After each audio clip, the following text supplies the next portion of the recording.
Hi, Leslie Koo here.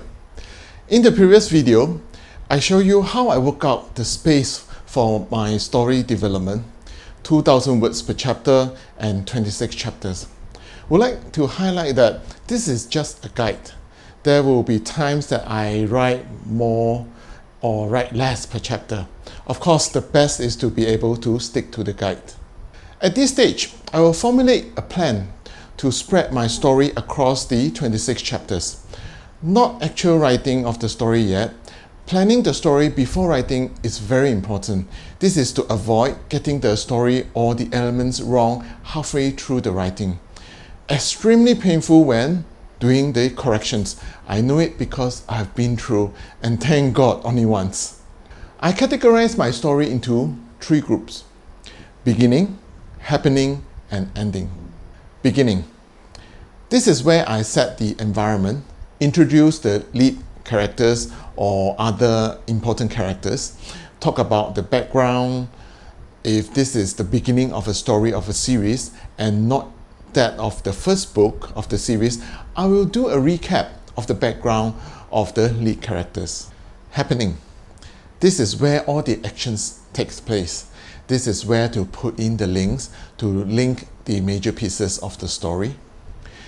Talk about the events, interactions between the characters relating to the events, include the impacts of the events on the characters when they happened. How do the characters react or respond to the events, impacts on the environment. Ending. Talk about the longer term effect on the lead characters, effect on their lives and also on their loved ones. Depends very much on how I want to end the story.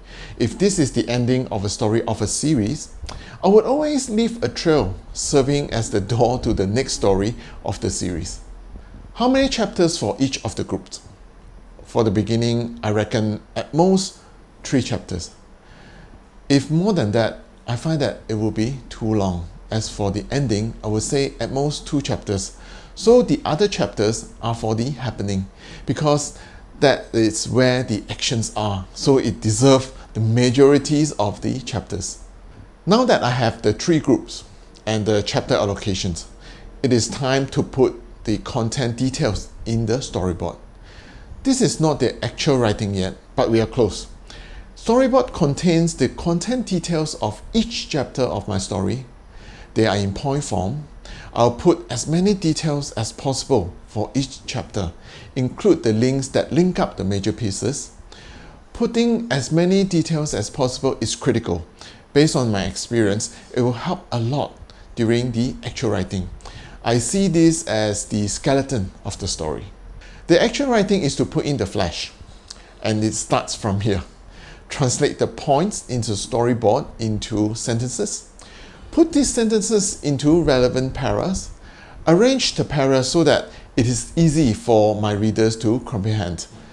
And put in new story materials if I think they are important. So, happy writing. Continue writing. Don't let anything or anyone stop you. That's all for this video. Thank you for watching. See you soon.